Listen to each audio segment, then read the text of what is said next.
할렐루야. 반갑습니다. 예, 늘 그 새로운 교회에 와서 이렇게 가끔 설교할 때가 있는데 다 아는 분들이잖아요. 저만 빼고. 그렇잖아요.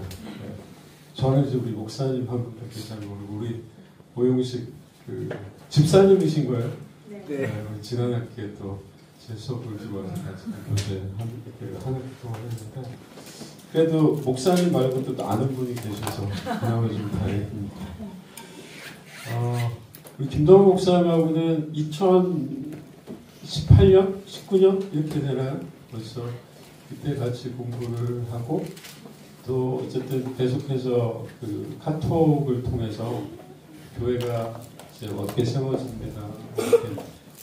그때 또 여러분들 또 필리핀 선교라든가 그런 행사 있을 때마다 기도해달라고 또 메시지를 보내주셔서 계속 아름다운 순복음 교회에 대해서 소식을 좀 듣고 있었습니다. 교회가 되게 아름답게 세워져 가고 있고 무엇보다도 와서 보니까 되게 가족적인 그런 분위기고 되게 뜨겁고 또 기도도 많이 하고 사실 뭐 하나님이 어느 곳에서나 계시잖아요. 그렇긴 하지만 또 한편으로는 어떤 자리에 가면 기도가 잘 나오는 자리가 있죠. 그렇지 않습니까? 그래요. 그러니까 또 저희가 어쨌든 저도 뭐 교수이기 전에 목사이기 때문에 어떤 영적인 공동체에 가면 그게 이제 뭐 악한 영이 됐건 뭐 그렇지 우리가 이야기하는 성령이 됐건 간에 그 자리에 가면 영적인 어떤 그런 기운들이 분명히 있거든요. 그래서 여기 와서 오늘 같이 찬양하고 기도하면서 되게 참 여기가 기도가 되게 많이 쌓여있는 곳이구나라는 그런 느낌을 많이 받았어요. 하나님이 이 아름다운 순복음길을 되게 사랑하고 계시고 또 이 교회를 통해서 또 여러 가지 일들을 해오셨고 또 앞으로도 하실 거다라는 그런 기대감들을 갖게 되어서 굉장히 또 기쁘고 즐겁고 그렇습니다. 오늘 함께 읽은 마가복음 2장 1절로 12절 말씀 가지고 그 예수라는 제목으로 한번 좀 은혜 나누기를 원하는데요. 제가 교회 와서 굉장히 좀 희한하다고 생각하는 건 보통 설교하고 통성기도 하는데 이 교회는 통성기도를 하고 좋네요. 보통은 설교 먼저 하면 막 졸거든요. 왜냐하면 기도를 빡세게 하고 이제 설교 듣는 거니까. 몇 시에 집에 갑니까? 9시 반. 그 전에 끝내야 되는 거네요. 아까 보니까 우리 또 성남에서도 오신 분이 계시다. 제일 먼 거예요, 성남이요? 일산. 일산은 뭐 1시간 반 이렇게 걸려서 오신다고. 교회가 좋으면 오는 거죠.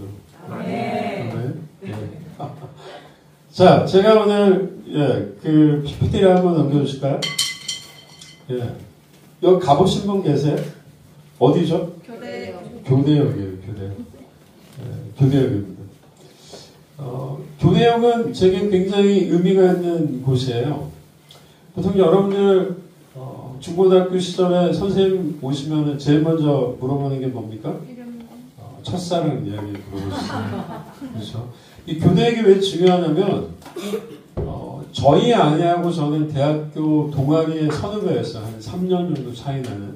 제가 88학번이었고 아내가 이제 91학번이었는데 학교 다닐 때 별로 친하지 않았어요. 근데 이제 어떻게 졸업을 하고 거의 한 10년 가까이 지났는데 이제 그 동아리 홈페이지에서 서로 연락을 하다가 이제 연락처를 주고받고 그러면 오랜만에 교대역에서 보자. 그래서 교대역.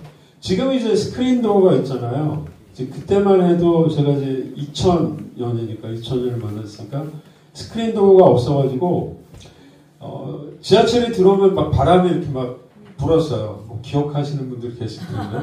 그래서 거기 맨 앞에 쪽에서 이렇게 만나긴 했는데 제가 이제 교대역 딱 내렸는데 마침 이 기차가 딱 들어오는 때인데 저쪽에 노란 머리 한 자매가 머리를 막 휘날리면서 막 있는 거예요. 저 자매가 누굴까? 봤는데 후배인 거죠. 그때 후배. 근데 봤는데 굉장히 많이 이뻐진 거예요. 학교 다닐 때 그냥 그랬는데 이 친구 왜 이렇게 이뻐졌을까? 그래서 조금 있다가 제가 프로포즈를 하고 사귀고 저희가 한 8개월 정도 만에 이제 결혼을 했어요. 그러니까 교대역을 지날 때마다 제가 뭘 생각하겠어요? 내가 왜 그때 그랬을까? 그런 건 아닙니다. 교대역을 지날 때마다 아내하고 내가 저기서 처음 만났지. 저에게는 교대역이 굉장히 추억이 있고 교대역을 지날 때마다 그 아내와의 만남을 생각하는 그런 굉장히 중요한 그런 장소가 됐던 것. 우리의 삶 속에는 그렇게 굉장히 기억에 남는 그런 장소들이 있을 거야. 이 아름다운 순복음교가 여러분의 삶에서 굉장히 중요한 장소가 되기를 축복합니다. 전에 아까 말씀드린 교대 여기 저에게 굉장히 중요한 장소였고 저희 큰아이가 태어난 둘째 아이가 태어난 그런 장소들 있어요. 이 세상에서 예수님이 몇 년 동안 계셨죠? 30하고 3년? 33년 반 정도 계셨는데 예수님에게는 굉장히 중요한 장소들이 많았을 겁니다. 예수님이 태어나셨던 베들레헴도 그렇고요. 물을 포도주로 바꿨던 가나도 그랬을 텐데 또 돌아가시기 전에 기도하셨던 겟세마네 동산도 예수님에게 굉장히 중요한 그런 장소였을 거예요. 자, 그리고 오늘 우리가 함께 읽은 이 마가복음 2장 1절로 12절의 사건이 있는 이 가버나움이라는 것도 예수님에게 굉장히 중요한 장소입니다. 왜냐하면 이 가버나움에서 이 마가복음을 보면 예수님이 처음 사역을 시작하셨던 곳이 바로 이곳 가버나움이기 때문이에요. 자, 지도를 보시면. 그래서 가버나움, 예수님께서 베들레헴에서 태어나시고 나서 그 당시에 헤롯 대왕이 자신의 왕권을 위협하는 또 다른 왕이 태어났다는 이야기를 듣고 그 동방박사에게 이야기를 들은 그 당시에 2살 아래에 있는 모든 아이들을 죽이잖아요. 그래서 어디로 도망가죠? 하나님의 천사가 요셉에게 나타나가지고 애굽, 이집트로 도망을 갔다가 다시 그 헤롯이 죽은 다음에 다시 하나님 나타나셔서 헤롯이 죽었기 때문에 돌아와라 라고 했어요. 그래서 정착한 곳이 어딥니까? 나사렛이에요. 나사렛은 누구의 고향이냐? 예수님의 고향이 아니라 부모님이었던 요셉과 마리아의 고향이었습니다. 그래서 나사렛에서 어떻게 보면 30년 동안 그렇게 목수의 아들로 자라신 거죠. 그리고 나서 이제 사역을 시작하시는데 예수님께서 보시면은 자 마가복음 1장 21절을 한번 보여주실래요? 그들이 예수가 제자들이죠. 가버나움에 들어가니라 예수께서 곧 안식일에 회당에 들어가 가르치시며 이렇게 되어 있어요. 예수님이 요단강에서 침례 요한에게 세례를 받고 이제 본격적으로 예수님의 사역을 시작하는데 공생애가 뭐죠? 공생애 사역을 시작했다. 예. 공생애니까 이건 퍼블릭 미니스트리라고 이야기할 수 있는 거죠. 그러니까 우리는 사적인 생애가 있지만 공적인 생애라는 건 하나님으로부터 이제 마침내 예수님께서 부르심을 받고 예수님이 요셉의 아들이 아니라 이제는 구세주로서의 어떤 그런 사역을 시작하는 걸 우리는 공생애라고 이야기를 하죠. 그렇게 공생애 사역을 시작하는 첫 장소가 어디였다? 가버나움이었던 것을 알 수가 있죠. 자, 그리고 나서 넘어갈까요? 자, 이곳에서 이제 회당에 들어가서 그곳에서 귀신 들린 사람을 고치는 사건이 있습니다. 그리고 쭉 여러분들이 마가복음 1장을 읽어보시면 그런 내용들이 등장하는데 그리고 나서 이제 맨 끝에 보시면 예수의 소문이 곧 온 갈릴리 사방에 퍼졌다. 그러니까 이 나사렛은 동네고 갈릴리는 지역이죠. 여기가 무슨 동이죠? 여기 지금 예? 세류동. 죄송합니다. 제가 귀가 이상해서 세류동. 무슨 구죠? 권선구. 그래서 권선구 세류동이잖아요. 그러면은 여러분이 자꾸 갈릴리하고 나사렛 헷갈리는데 갈릴리고 나사렛동이라고 외우시면 돼요. 뭐라고요? 갈릴리고 나사렛동. 예수님 주소예요. 편지를 거기로 보내시면 됩니다.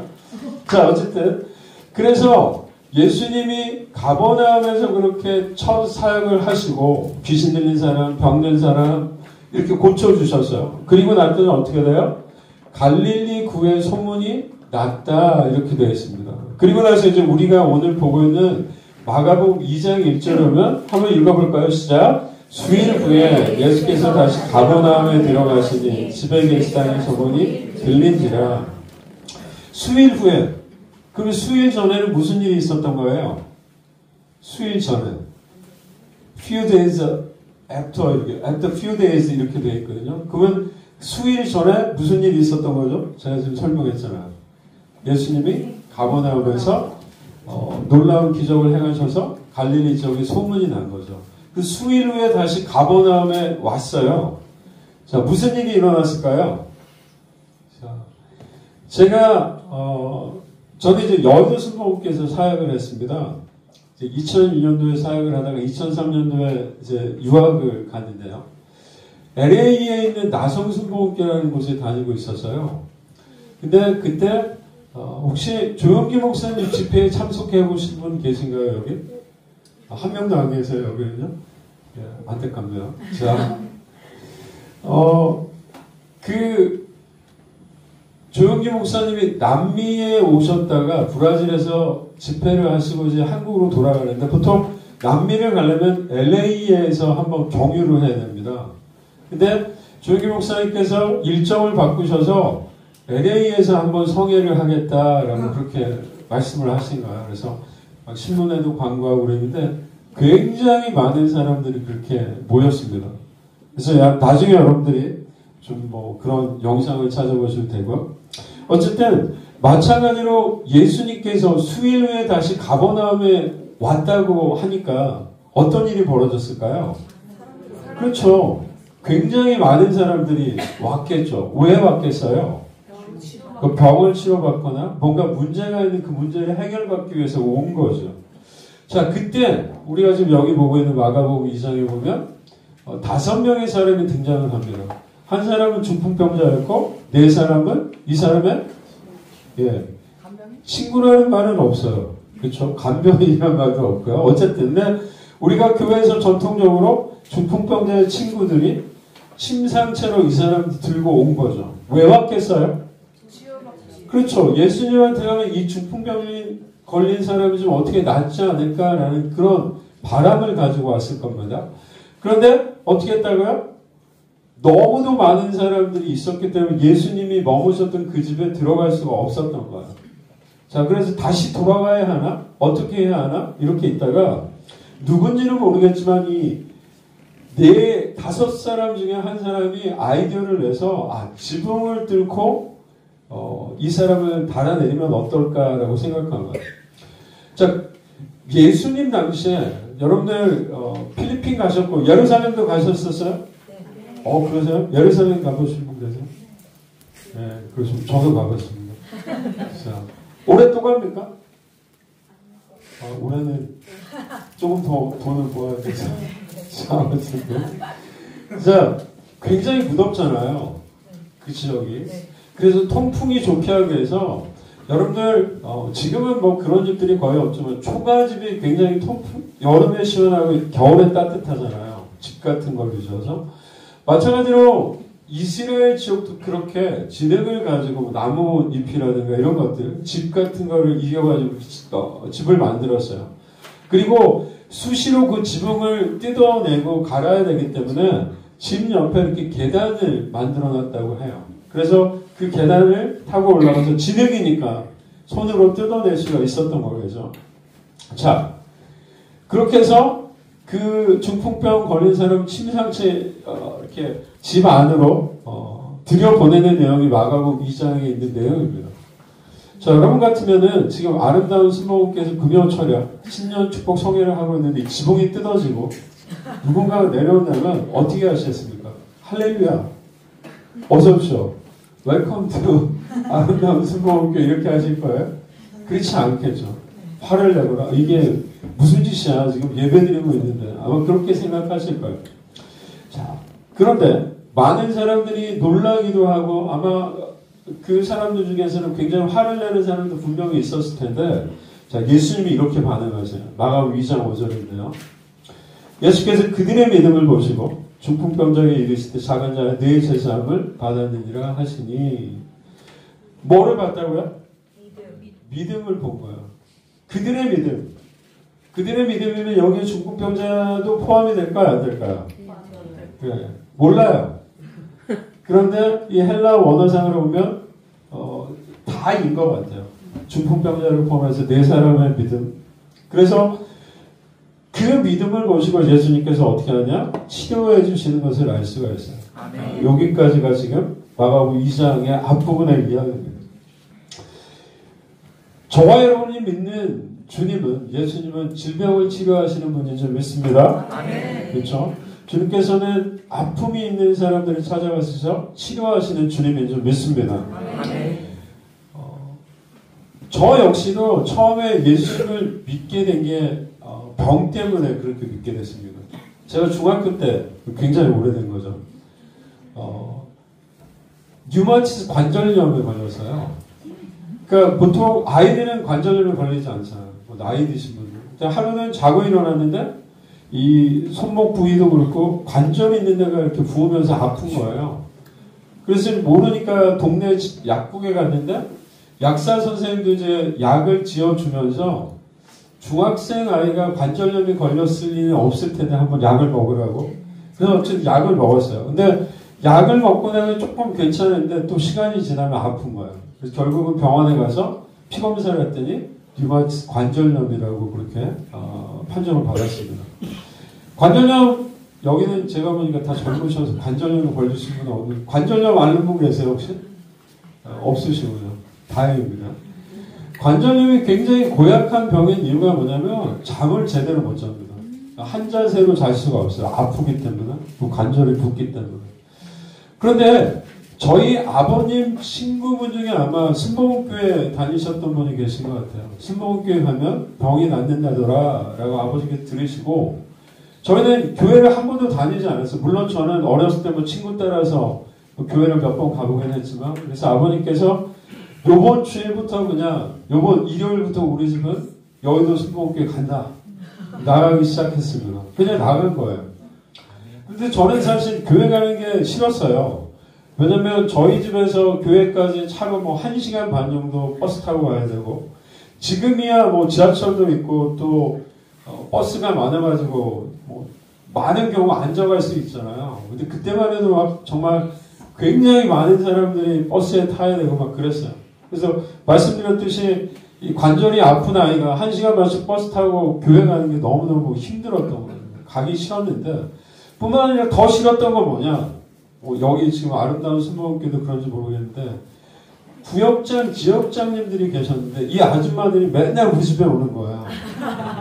와가지고 그냥 제가 모르는 이제 방언이죠. 사실 여기 아까 기도할 때 방언으로 기도하셨는데 막 방언 이상한 말로 막 기도하면서 저를 이제 앞에다가 막 때리는 거예요.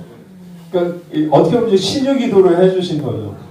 그렇기 때문에 그 어린 기억에 그게 너무 싫다. 저 아줌마들 안 왔으면 좋겠다 그랬는데 정말 한 3개월 정도 지나고 나서 제가 고침을 받았습니다. 할렐루야. 네. 그때는 사실 이게 하나님이 고쳐주셨다라고 생각하지 못했어요. 그냥 내가 낫구나. 이제 더 이상 안 아프구나. 마음껏 농구도 할 수 있고 달리기도 할 수 있고 친구들하고 놀 수 있구나. 이게 굉장히 기뻤었습니다. 어쨌든 이렇게 우리가 믿는 예수님은 우리의 삶 가운데 찾아오셔서 질병을 치료하시는 주님인 줄 믿습니다. 아멘. 그리고 그렇게 저 역시도 주님을 만났고 그 주님의 놀라운 치료의 역사를 통해서 치료를 받은 줄 믿습니다. 아멘. 자, 그런데 여러분도 마찬가지일 텐데요. 우리가 여전히 예수를 믿고 있지만 삶 속에 어려움도 있죠. 그렇지 않습니까? 저는 관절염 치료를 받았지만 그리고 나서 제 삶이 늘 즐겁지만은 않았어요. 제가 아까 말씀드린 2001년도에 결혼을 했고요. 그러니까 몇 년 결혼 생활을 한 겁니까? 조대혁 사건 이후로 제가 저 24년. 그러니까 2001년에 결혼해서 저희 딸이 2001년에 태어났어요. 허니문 베이비가 돼가지고. 근데 결혼을 하고 보니까 저희 아내는 3남매 중에 맞이고 저는 남매 중에 둘째예요. 저는 굉장히 자유로운 영혼이었거든요. 저는 청년 시절에 한 번도 집에 전화를 하고 외박을 하겠다고 말해본 적이 없어요. 그냥 부모님이 그런가 보다 하고 뭐 내놓은 자신은 아니었습니다. 그렇다고. 굉장히 관심을 가지셨지만 그렇게 생활을 했어요. 간섭받지 않고. 그런데 저희 아내는 맞이에다가 뿐만 아니라 오랫동안 미술학원을 했습니다. 아이들 미술학원을. 결혼하고 보니까 남편을 누구 대하듯이 하는 거예요? 미술학원에 학생들 하듯이 하는 거예요. 그게 너무 스트레스였어요. 제가 결혼하고. 그래서 어쨌든 맏딸과 막내 아들이 만나가지고 이제 1대1의 어떤 그런 갈등 관계였는데 아이가 태어났잖아요. 그리고 나서 이제 2005년에 또 둘째가 태어났는데 아이가 태어나면 갈등이 3배, 3이 돼야 되잖아요. 보통 3이어야 되잖아요. 근데 결혼하신 우리 김동호 목사님도 요새 사모님도 계시지만 몇 년죠? 우리 목사님은? 3년이에요. 여기 다 있어요? 네. 우리 딸들 어디 있어요? 네. 그리고 또요. 애기 보고 있는 거예요? 너무 감사합니다. 자, 그래서 아이가 태어나고 보니까 갈등이 3이 아니라 4, 5가 되는 거예요. 여기 격하게 공감하시는 여성분들 많이 있는데. 이제 그렇다란 말이에요. 그리고 유학을 가서 제가 한 15년 정도 목회 활동, 유학생활을 그렇게 하다가 이제 돌아왔는데 되돌아보면 삶이 그렇게 녹록치 않은 것을 늘 느낍니다. 지금도 마찬가지입니다. 마찬가지. 주님 앞에 이런 의문을 던질 때가 많았어요. 주님, 저는 목회자이고 열심히 기도생활도 하고 또 교회도 제가 한 8년 정도 이민 목회했었는데 이렇게 열심히 했는데 제 삶에는 왜 이런 문제가 계속 있는 겁니까? 아내한테 결혼할 때 우리 아마 목사님도 사모님한테 그러셨을 텐데 꽃길만 걷게 해줄게 내가. 맞습니까? 예. 꽃길을 걷고 계시나요? 아멘. 감사합니다. 그렇지 않은 거죠. 저희 아내가 늘 이야기해요. 당신이 이야기한 꽃길은 도대체 어디 있는 거냐. 나도 찾고 있다 지금. 네. 그런 거죠. 그래서 아마 지금 이 자리에 계신 분들도 어떤 그런 고민을 하셨거나 아니면 여전히 그와 같은 고민을 하고 계신 분들이 있을 거예요. 우리 청년들 중에서도 아니면 우리 중고등학생들도 있을 텐데 그런 고민들을 하는 학생들이 분명히 있을 거라고 생각합니다. 우리가 이와 같은 질문에 대해서 답을 좀 찾기 위해서는 마가복음 2장의 내용을 조금 더 좀 볼 필요가 있어요. 사실 마가복음 2장 1절로 12절의 말씀을 가지고 우리는 대부분 중풍병자를 고치는 사건까지 설교를 보통 듣게 돼요. 근데 분명히 이 이야기의 뒷부분에 좀 더 이야기가 있거든요. 조금 더 좀 보겠습니다. 6절 7절인데요. 어떤 서기관들이 거기에 앉아서 마음에 생각하기를 이 사람은 누구죠? 예수님이 어찌 이렇게 말하는가 신성 모독이로다. 오직 하나님 한 분 외에는 누가 능히 죄를 사하겠느냐. 아까 예수님이 중풍병자를 고치실 때 뭐라고 말씀하셨죠? 예, 작은 자야 너의 죄사함을 받았다라는 거죠. 자, 근데 서기관들이 그 자리에 있어서 서기관들은 구약 성경을 열심히 필사하고 연구하던 사람들이었어요. 그런데 이 사람들 기준에서 보면 오직 죄는 누구만이?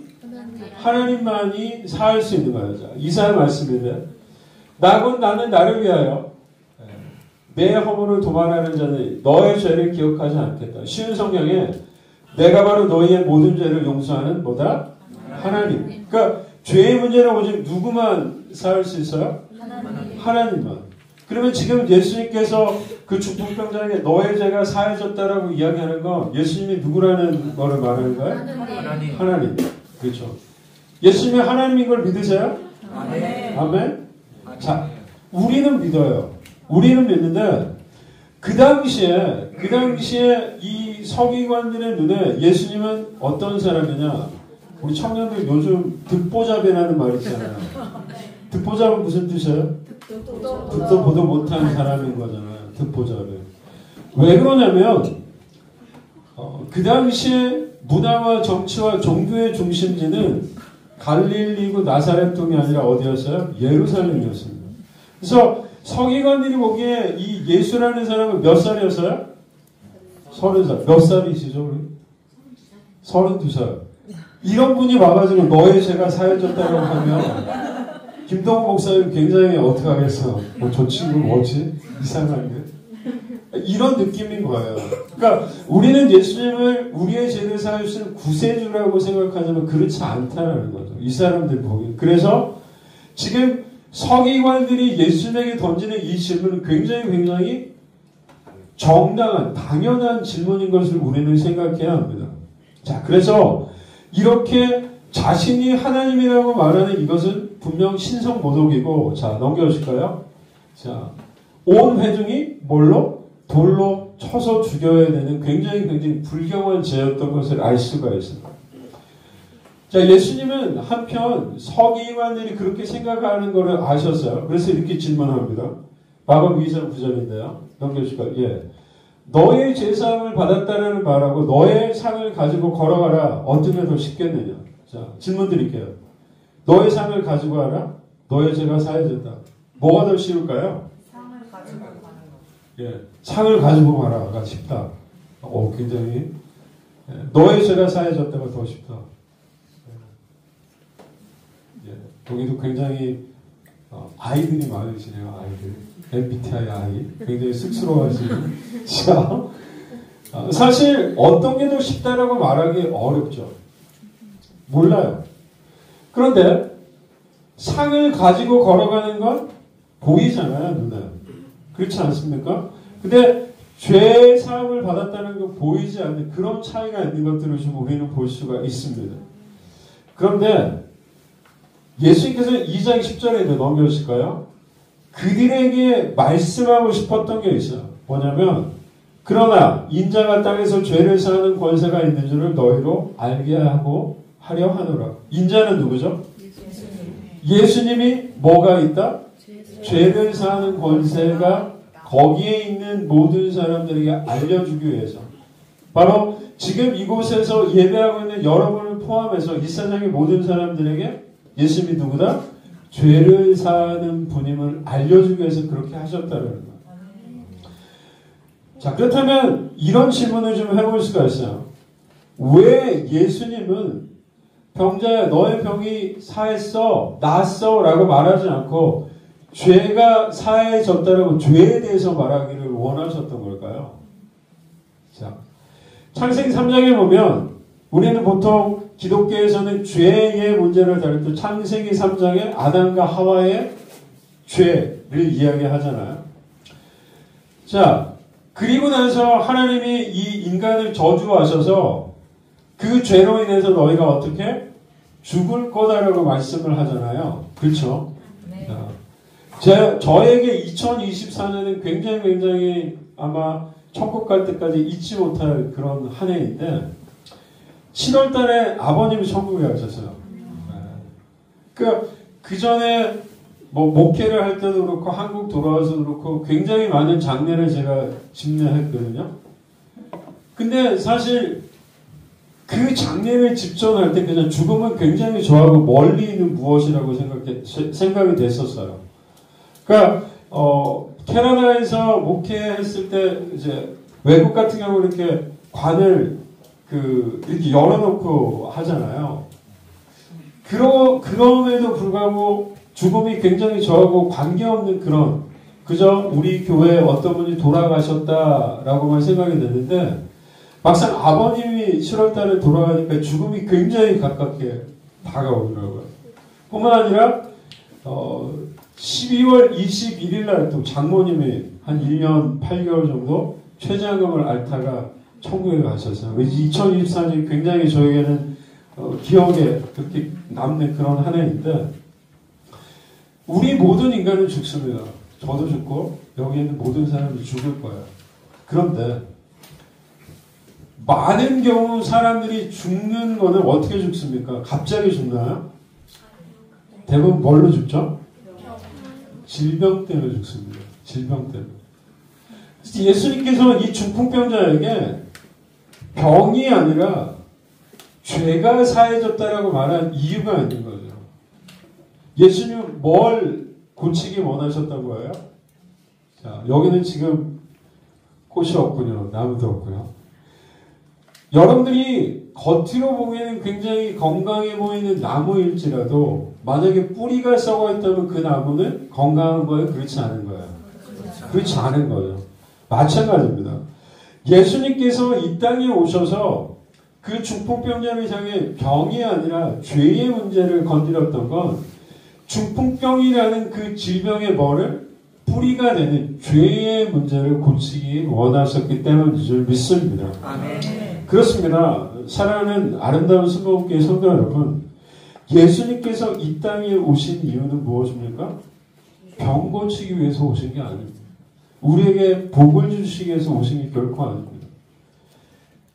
인간의 죄의 문제, 우리 삶의 모든 문제의 근원이 되는 죄의 문제를 치료하기 위해서 오신 줄 믿습니다. 아멘. 예수님께서 이 땅에 오셔서 질병을 치유하셨다는 건 더 이상 우리가 이제는 죄의 권세가 아니라 생명의 권세 속에 있음을 보여주는 모습입니다. 예수님은 그와 같은 해방을 위해 이 땅에 오셨고 그 해방을 조화로운 삶에 가져오시기 위해 십자가에서 고난당하시고 죽으시고 부활하신 줄 믿습니다.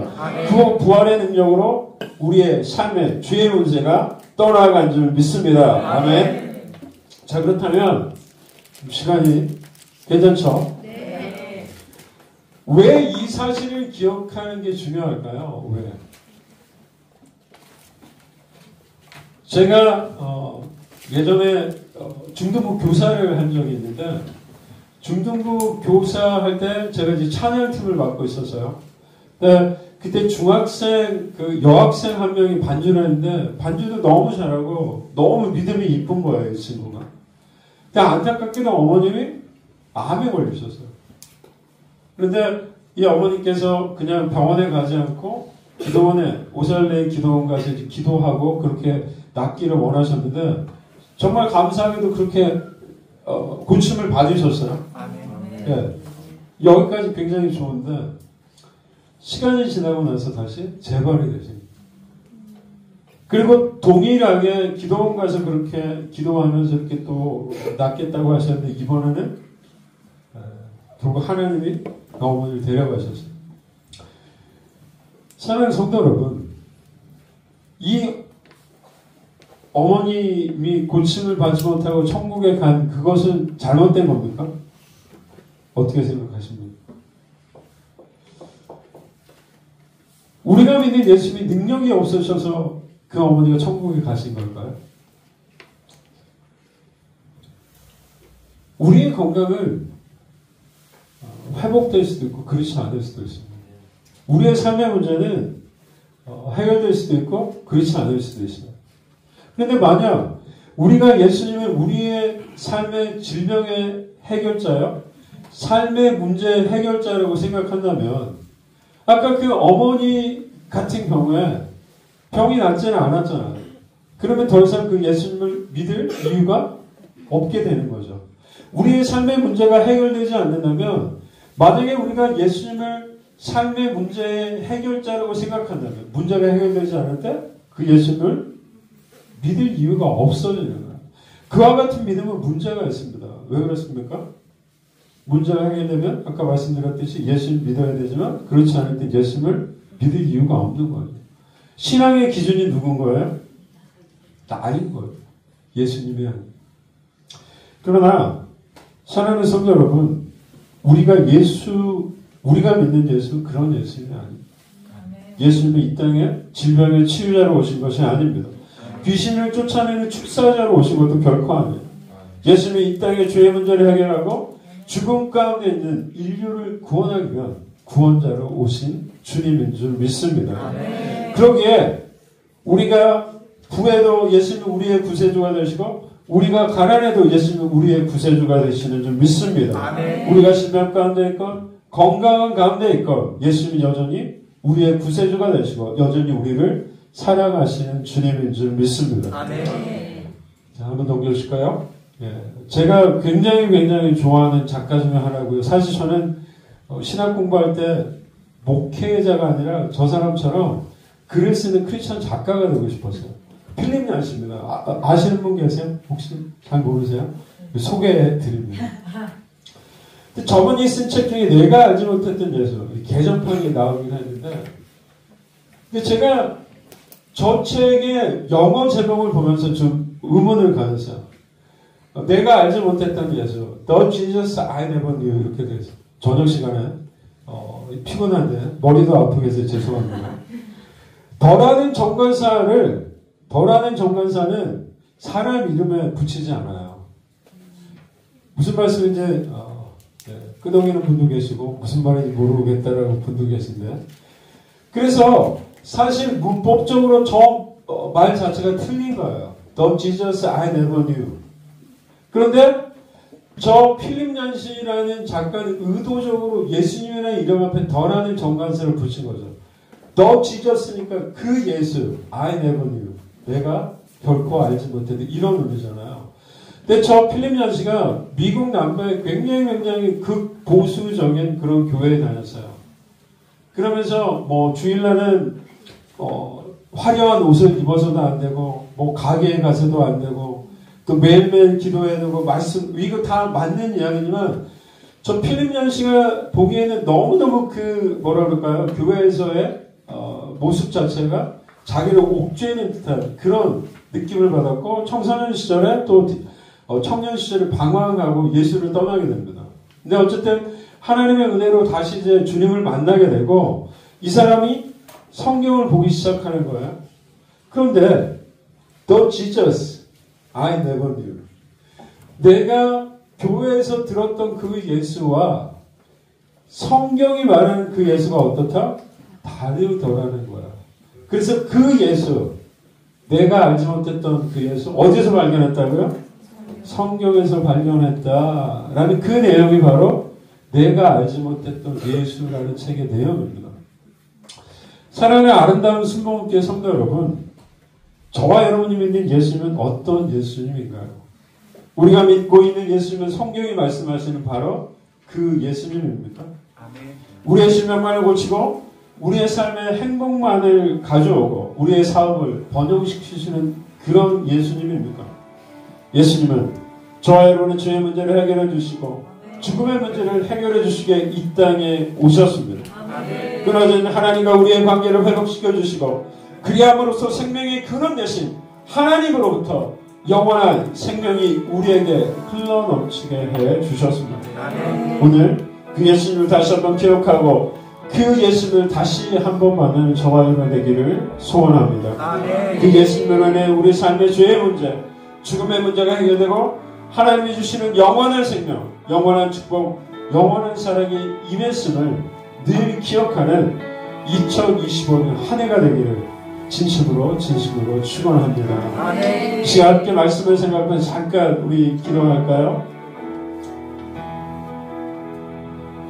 이 시간에 함께 기도하기를 원합니다. 조용히 기도하셔도 되고 또 목소리를 내서 기도하셔도 되는데 그렇습니다. 주님, 내가 알고 있던 그 주님은 어떤 주님이었습니까?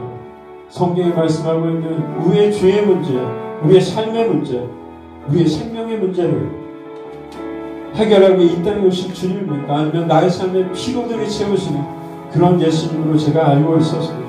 다시 한번 우리가 잘못 알고 그 예수님의 모습을 내려놓습니다. 주님, 다시 한번 생명의 구주 되신 그 주님을 만나기를 원합니다. 2025년 한 해를 살아갈 때 우리가 힘겹거나 또 어렵거나 즐겁거나 행복하거나 어떤 순간이 되었건 간에 온전히 우리 삶의 구세주 되시는 그 주님을 생각하며 동행하는 한 해가 되기를 원합니다.